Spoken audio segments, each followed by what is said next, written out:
Bon, bah nous voilà, salut les gars. Nous voilà pour le combat final du coup du Domakoro, qu'on compte devant un maître Pandore. Bon, c'est un combat qui est assez simple en vrai, c'est pas vraiment un combat tactique, hein, loin de là. C'est un combat dans lequel on combat avec Ikunochi du coup, c'est le PNJ qui nous a aidé durant le combat juste avant. Elle inflige des dommages de poussée colossales, hein, ça fait à peu près du 15 000. Il faut savoir qu'on est en... On est en... On a 9999 répou, donc en vrai elle peut juste pas nous taper en fait. C'est pas possible. Et, euh, Et du coup, on est invulnérable à ses dégâts de poussée. Elle peut se téléporter. Et elle, en fait, elle va tuer tous les mobs parasites du combat qui vont venir parasiter le combat. Et le but du combat, c'est un espèce de mini-jeu en gros. On doit aller chercher le maître Pandore qui est de l'autre côté du terrain. L'objectif, c'est aussi de ne pas tuer le petit chat que le maître Pandore va invoquer. Il y a un petit chat qu'il va invoquer qui s'appelle Esperanza. Et en gros, lorsqu'elle meurt, le maître Pandore gagne de la puissance. Il gagne des stats. Il se met à taper plutôt fort. Maître Pandore en soi, il a juste un sort où il. Comme l'ancien en fait, hein, il change de place avec nous et il nous retire des PA. C'est comme l'ancien Maître Pandore, c'est assez naze. Il faut savoir qu'on a un gros buff de stats hein, globalement lors de ce combat. Donc on gagne double PV et à peu près, en fait je crois que c'est la moitié des stats que tu as, elles sont doublées. C'est un truc comme ça. En gros, je gagne 50% de toutes tes stats. Donc moi je recommande beaucoup de prendre. Alors ça dépend des classes que vous jouez, hein. Je vous recommande du coup de prendre des classes qui ont. On a aussi un frérot qui dédicace à toi, Teamwork et Strike Back, qui passe le combat et qui est sur, qui m'a dit qu'il passerait sur le live normalement. Donc voilà, et du coup je lui ai proposé que je le passe juste avant. Donc en fait, voilà, je vous recommande. Ça dépend des classes. Il y a des classes qui sont un peu moins, on va dire, facile, mais en soi toutes les classes vont le gérer assez facilement ce combat parce que c'est pas vraiment un combat tactique, c'est assez facile. En gros c'est un 1v1 entre vous et le maître Pandore, sachant que Ikonochi ne peut pas taper le maître Pandore. Par contre elle va s'occuper de tous les monstres parasites. Donc prenez tous les sorts de mobilité que vous pouvez avoir, c'est très important pour le reach facilement le maître Pandore. Donc essayez d'atteindre assez vite. Donc là par exemple je vais commencer avec... Qu'est-ce que j'ai là comme classe moi, je sais même plus. Bon Zobal, Zobal c'est bien. Je commence avec le Zobal. Du coup, je vais prendre tous les spells de mobilité que je peux prendre. Évidemment, du coup, les PV d'Ikunochi vont baisser parce qu'elle est pas, elle est pas hyper résistante. C'est un petit peu le défaut. Mais en soi, elle est jamais en danger. Sans déconner, il y a vraiment aucun moment où elle est en danger. Donc du coup, je vais des bandades, rush, ronda, bolish, enragé déjà cavalcade, c'est pas nécessaire. Je joue la grimace pour pouvoir me TP avec si nécessaire. Mais bon, pareil, hein, il y a vraiment aucun souci à se faire. Je pense que pour les variantes, c'est bon. J'ai pris les sorts de mobilité quoi. J'ai pivot, rush et des mandats quoi, c'est pas compliqué. Vous pouvez prendre un Dokoko si vous le sentez pas d'ailleurs. Hein. Moi en l'occurrence, j'allais dire que j'allais pas le faire, mais en fait, j'ai un Dofus d'éveilleur. Et j'avoue que Dofus d'éveilleur ne sert à rien dans ce combat. À part pour soigner. Attends, il est où mon Xelor? Ouais, Emerald c'est très bien, Strike Back. Hein. Tu peux très bien jouer Emerald, c'est très bien. Globalement de l'ambiance, mais en soi, il n'y a aucun moment où vous risquez de mourir en fait.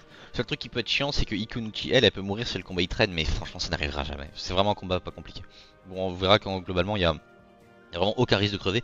Et dans ce genre de combat, on a tendance à se dire que c'est un peu classe dépendant, vous voyez.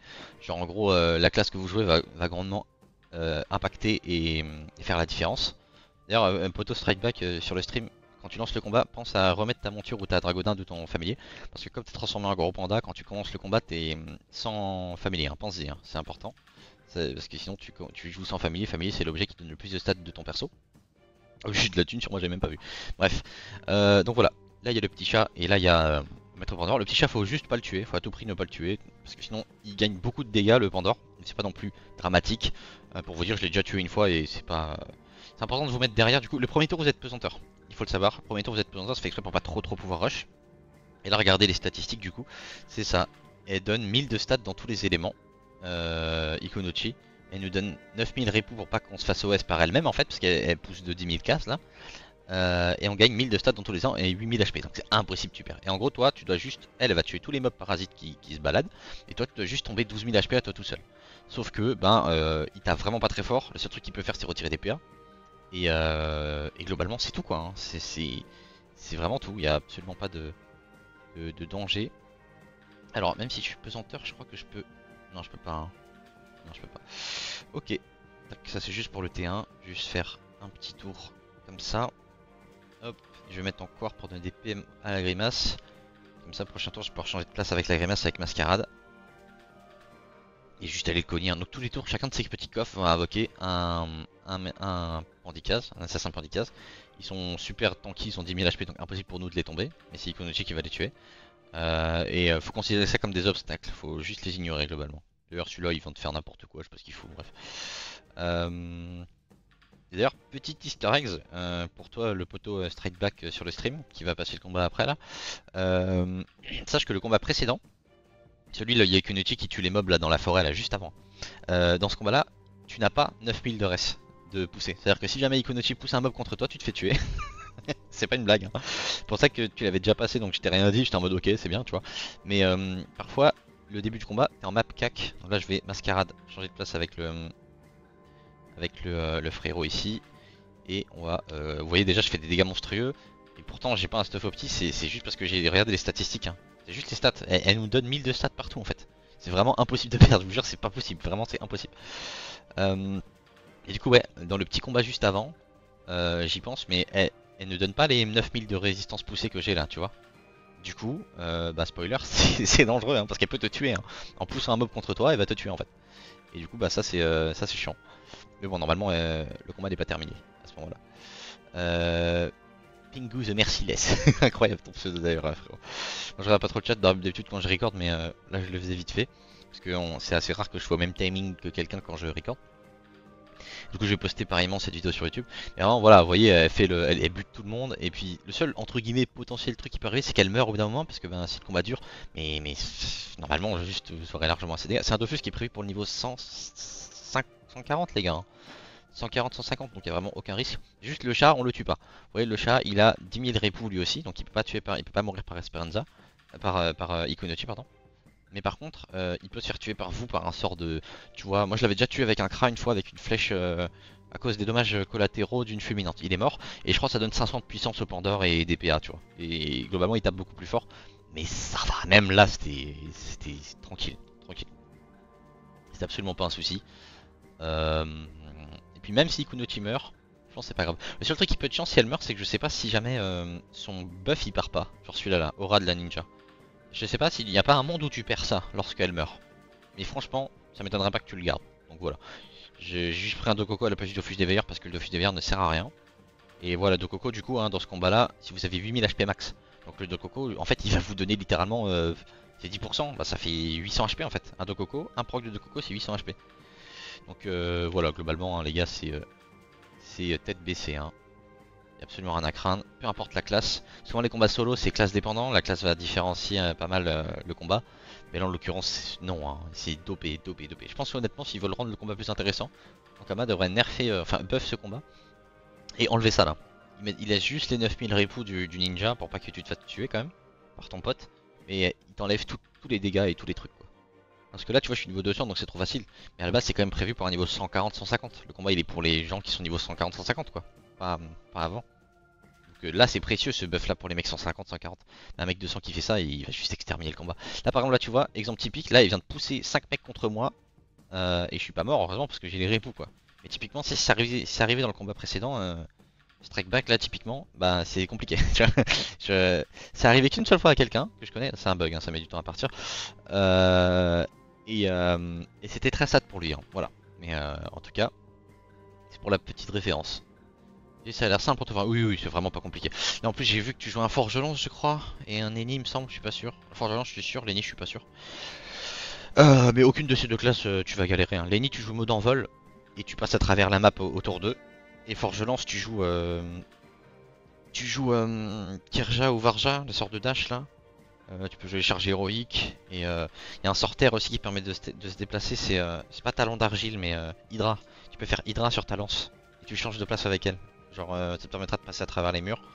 Pareillement, et l'Eniripsa tu spams juste mode envol et du cours et impossible tu perds. Oui, clairement toi je pense que t'as très bonne classe. Je vais faire peut-être avec une classe un peu plus compliquée. J'ai quoi il me reste quand même Sacrieur. Bon Sacrieur ça va pas été compliqué du tout. Hein. Xelor. Ouais mais tu vois Maelstrom il peut avoir des trucs devant toi pour pas que tu puisses te dash tu vois. Pour pas que tu puisses rush. C'est pour ça que c'est mieux les sorts de téléportation en vrai. Mais en soi Maelstrom c'est très bien aussi. Hein. C'est très très bien. J'ai quoi? Enutroph, vas-y. Je pense que le Sacrieur et le Xelor, je vais juste l'exterminer, donc il n'y a pas de match. Mais je vais passer les Nutroph. Comme ça, attaquer avec... Écoute, Inutrof en vrai, y a pas de sort de téléportation déjà, donc c'est pas ouf. On peut se dire ça. Bon, et t'as déambulation quoi, mais c'est pas non plus incroyable. Et puis Inutrof, globalement, il y a un peu moins de dégâts aussi. Bon, dans tous les cas, boost. Hein. En fait, c'est quoi qui a plus de PV entre la musette et le sac? Ils sont 50-50. Ok, au niveau des variantes de sorts, il y a juste prendre ça, les petits sorts de soins qui soignent. Ça, pareil, hein, chevalerie pour renommer, c'est mieux parce qu'il y a moins de CDR. Et renommer chevalerie, ça soigne sur les PV max. T'as 8000 HP, hein, gros. Hein, donc tu vas te soigner du 800. Hein. Impossible que tu meurs sur ça, impossible. Tac, ça c'est bien. J'aurais peut-être dû jouer des cadences. En bref, il y a une technique en fait, c'est que je peux invoquer un sac ici avec l'Inutrof. Le sac il court. Et autour d'eux, je fais des cadences et je me téléporte à la place du sac. Et je peux faire ça en vrai. Mais en soi, bon, c'est pas.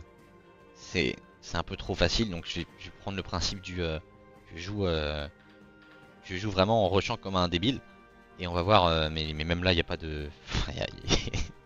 Tu vois bien que la meuf, elle est juste trop forte en fait. Genre, elle est beaucoup trop forte. Tac. Je peux faire des roulages de pelle, voilà. Je peux faire une force de l'âge pour gagner un PM. Sinon, je mets un sac. Je vais faire la force de l'âge. Avancer d'une case. Du coup, le Pandore il a que 2 PM en plus, donc même ça, c'est pas incroyable.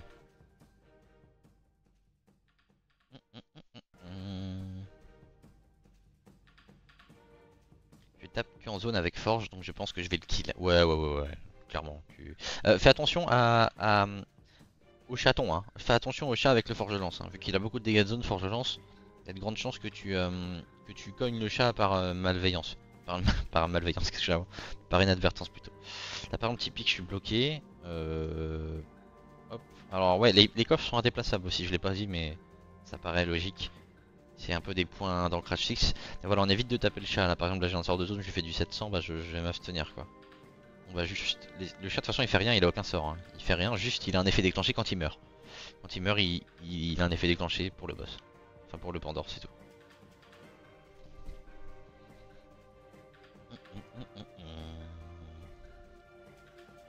Bon, voilà, après ça c'est d'origami. Et puis Dofus acheté. On va faire ça. Tranquillou. Alors, le combat tactique du Dofus acheté est quand même vachement plus dur que tout ça. Donc il y a quand même des chances que je crève dessus. Même les donjons. Hein. Roi Amiruka. Non, c'est Reine Amiruka, mais Roi Imagami. Il y a quand même des chances de canner dessus aussi, mais le but c'est d'essayer. Hein. Alors, tac, tac. Voilà, typiquement là je joue Inutrof. J'ai pris vraiment une classe qui tape pas tant que ça et qui a pas beaucoup de mobilité pour vraiment donner l'exemple parfait d'une classe qui, on va dire, est un peu moins avantagée dans ce genre de combat. Et vous voyez que ben il est en train de se faire martyriser le frérot, hein, parce que juste en fait vous avez trop de stats, hein, vraiment trop de stats. J'ai pas utilisé de sorte de déplacement à part souterrain une fois pour passer à travers l'autre. Pour le coup, et Axel pour courir vite, quoi. Palmarès. C'est alors si tu joues les DC sacreurs ou n'importe quoi, c'est y a pas de souci. Tu vois voilà, elle peut perdre des PV par contre. Le seul truc entre guillemets quoi, qui peut arriver, c'est qu'elle commence à perdre quelques petits PV et que évidemment elle se fatigue, mais voilà. La seule information que j'ai pas, c'est si jamais elle meurt, il est possible que tu perds les. Mais tu vois qu'est-ce qui est branle parfois, elle a des pètes au casque, hein. Elle vient de faire un truc bizarre là.